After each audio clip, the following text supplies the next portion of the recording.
ආස්මින්ද නුගස වෙන ඔන්න බොහොම වටිනා සෞඛ්‍ය කාරණයක් අපි ඔබත් එක්ක බෙදා හදා ගන්න යන්නේ ඩර්න්ස් රෝහල අනුග්‍රහයෙන් තමයි මේ විශේෂාංග ඔබට ගෙන එන්නේ.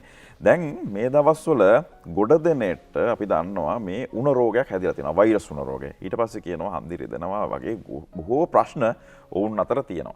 එක්තරා විදිහකට මේ විදිහට උණ රෝගයක් හැදුනම උණ රෝගයෙන් පස්සේ එන ගැටලු වලට කොහොමද අපි මුහුණ දෙන්නේ? කොහොමද මේ ගැටලු වලට ප්‍රතිකාර කරන්නේ? මොන වෙලාවෙද වෛද්‍යවරයෙක් හම්බෙන්න යන්න ඕනේ? ඒ නිසා මේ පිළිබඳව කතා කිරීම ඉතාම වැදගත් කියලා අපි හිතුණා. ඒ සම්බන්ධයෙන් කතා කරන්න අපි ආරාධනා කරා ශ්‍රී ජයවර්ධනපුර වෛද්‍ය පීඨයේ ජ්‍යෙෂ්ඨ කතිකාචාර්ය, ඒ වගේම දකුණු කොළඹ ශික්ෂණ රෝහලේ කායික රෝග විශේෂඥ වෛද්‍ය ශ්‍රේහාන්ත සිල්වා මහතාට.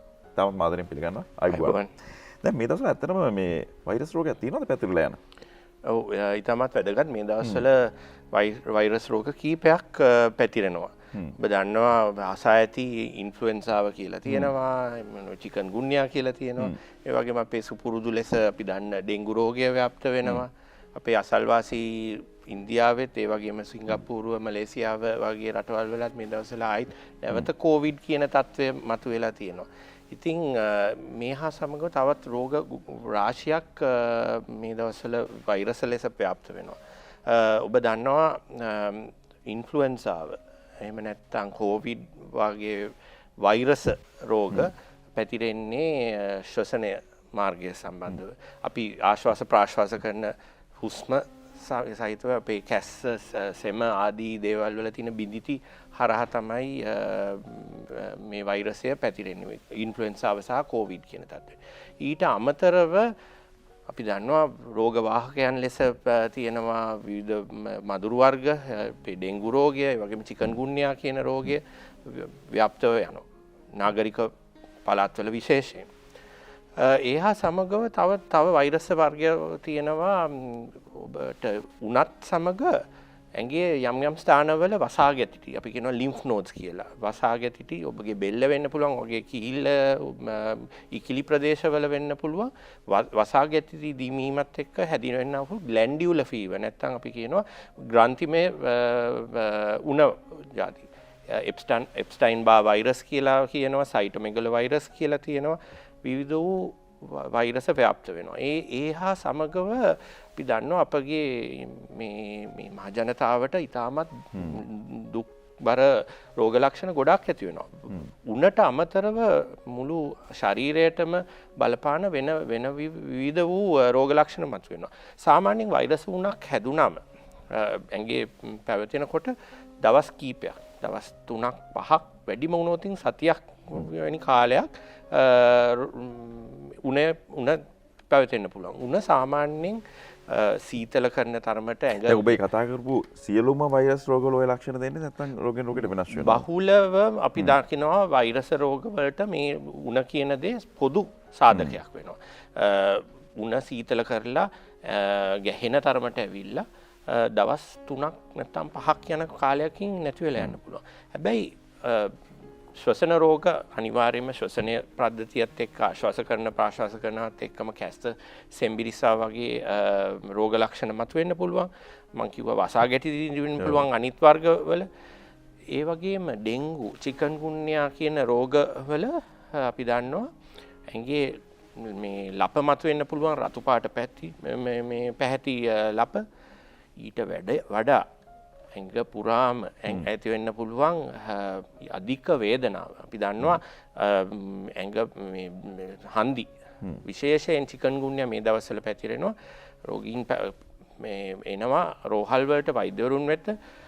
උන්ගේ වලලු කර, වැලමිට, දනිස්, ඒ වගේම කොන්ද, ඒ වගේම මස් ගොබ, මේ තයි එක වගේම මේ කකුලේ මේ පේශීවල ඉතාමත් දැඩි වේදනාවෙන් පැවතෙනවා. රෝගයේ තියෙන උණට අමතරව උණ නැති වෙලා ගියත් අපි දන්නවා මේ රෝග ලක්ෂණ පැවතෙනවා. මීට අමතරව වෛරස් උණට එක්ක එන තවත් මේ රෝගී තත්ත්වයක් තමයි අපි කියනවා, අපි ඉංග්‍රීසියෙන් කියනවා එක්සෝෂන් නැත්නම් ෆැටිග් කියලා. ඉතාමත් තියෙන දුබලතාවය තම් අධික ලෙස මහන්සි ගතිය. තෙහෙට්ටු බව. ඔබට ඔබගේ රැකියාවට යන්න බැරි වෙන්න පුළුවන්. ඔබ සේවා කරන ස්ථානයට ඔබගේ සාමාන්‍යයෙන් දිනපතා කරන දේ සමහරක් වෙලාවට මේ දත් බුරුසුවක් අරගෙන දත් ටික මදින්නවත්වත් ඒ තරමට අමාරුයි. වේදනාවට අමතරව තියෙන තෙහෙට්ටුව විඩාව මේකට අපි කියනවා පෝස්ට් වයිරල් සින්ඩ්‍රෝම් කියන එක. ඊට අමතරව ඔබට විශේෂයෙන් වැඩිහිටි පුද්ගලයන්ට සහ කුඩා දරුවන්ට ඉතාමත් කුඩා දරුවන්ට අපි දන්නවා මේ ආහාර රුචිය නැති වෙලා යන්න පුළුවන් loss of appetite කියන තත්ත්වය එනවා. මේ සියලු දෙයක්ම එන්න පුළුවන් වෛරස් උනත් එක්ක. ඇයි මෙහෙම වෙන්නේ? වෛරසයක් ඇඟේ මතුවෙලා තමන්ගේ ඇඟේ දේහයේ තියෙන සෛල ඇතුළ තමයි වර්ධනය වෙන්නේ. එතකොට ඔබගේ ප්‍රතිශක්තිය හොඳයි නම් ඔබගේ ප්‍රතිශක්තිය හොඳ මට්ටමකට තියෙනවා නම් ඒ ආසාදිත සෛල මරන්න ඔබගේ සුදුරු දරාණු ඔබගේ ප්‍රතිදේහ ආදී රසායනික ද්‍රව්‍ය ඒ ආසාදිත සෛල මරන්න යොමු වෙනවා. එතකොට ඒ හා සමග විශාල රසායනික ද්‍රව්‍ය තොගයක් මුක්ත වෙනවා මුළු ඇඟේම මේ රෝගී ලක්ෂණ මතුවෙන්න. රෝගී ලක්ෂණ කෙනකොටම ඒ කාරණාට කියනවා. දැන් ඒ ටික එනවා. ඔව් කෙනෙක්ට හිතෙන්න පුළුවන් දැන් මේ කාරණේ හැදෙන්න කලින් අපිට ප්‍රතිකර්මයක් ගන්න බැරිද? ඒ වගේම දැන් ඔබ ඔය කියපු රෝගත් එක්ක කෙනෙක්ගේ හිතේ බයක් ඇති වෙනවා ආයේ කොරෝනා එනවද නේද? ඒ වගේ අපිට අර බිය කාරණා ටිකක් තියෙනවනේ.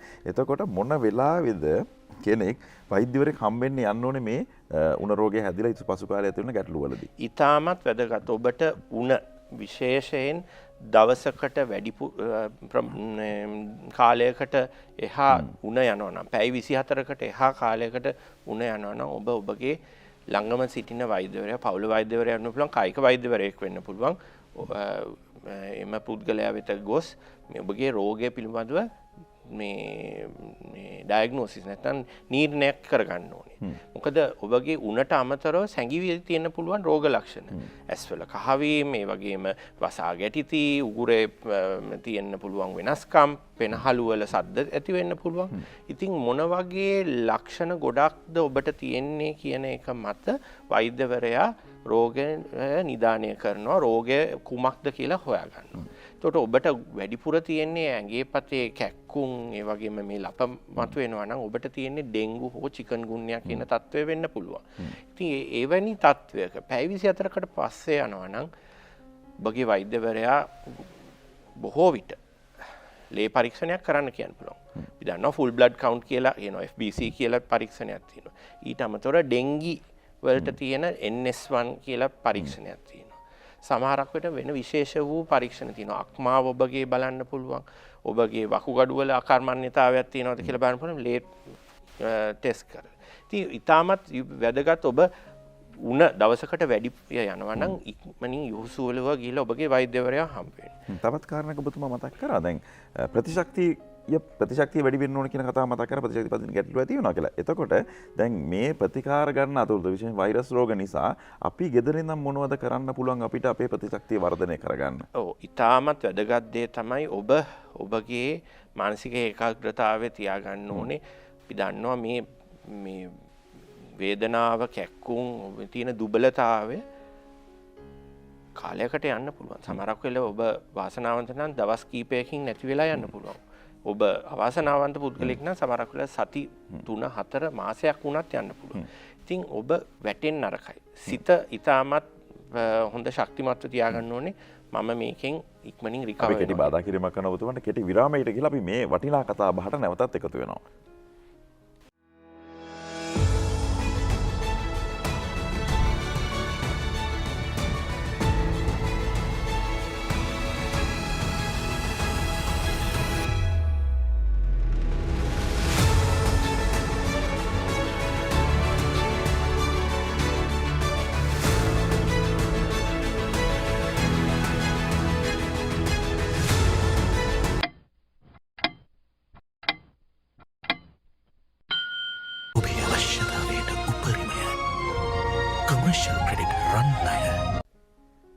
මේ දවස්වල බහුලම පැතිරෙන වෛරස් උණ රෝගය සහ ඊට පසු කාලෙම සිද්ධ වෙන ගැටලු පිළිබඳව අපි කතා කරන ඉතාමත්ම වැදගත් කාරණයක් සෞඛ්‍ය පිළිබඳව ඔබ දැනගත යුතු කාරණයක්. දැන් මේ වෛරස් උණ හැදිලා හිටපම අපි දන්නවා සමහර අය ගෙදරට වෙලා විවිධ ඖෂධ ලබා ගන්නවා.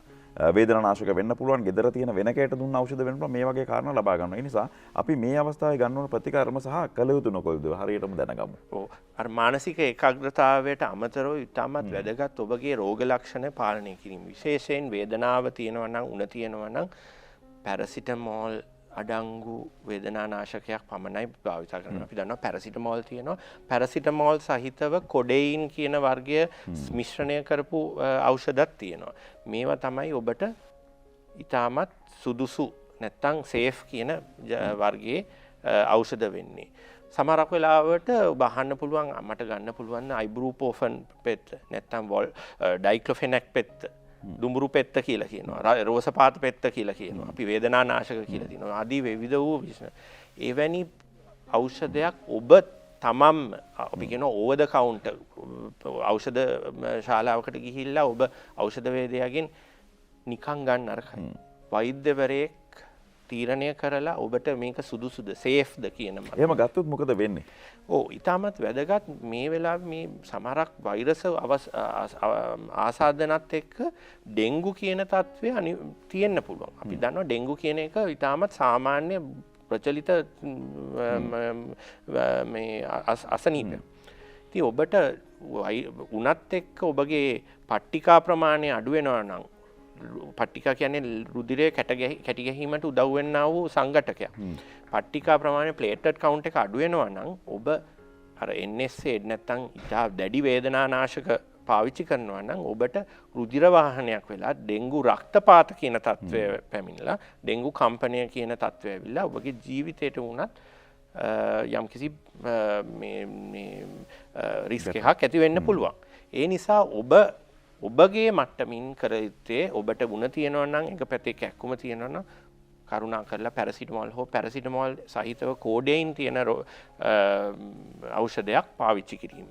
ඔබ වෛද්‍යවරයා ගාවට ගිහිලා වෛද්‍යවරයා නිර්ණය කරෝතින් නෑ මේ පුද්ගලයාට මේ තරම් වේදනාවක් තියෙනවා නෑ මේ පුද්ගලයාගේ ෆුල් බ්ලඩ් කවුන්ට් එකේ පට්ටිකා හොඳයි අනිත් කාරණා නෑ ඔබ NSAID වැනි ඖෂධයක් දිය හැකි කියලා තීරණය කරොත් වෛද්‍යවරයාගේ පළපුරුදු වෛද්‍යවරයාගේ නිර්ණය මත ඒක ගැනීම සුදුසු වෙනවා. ඒත් එය తాවකාලිකව ගත යුතු දෙයක්.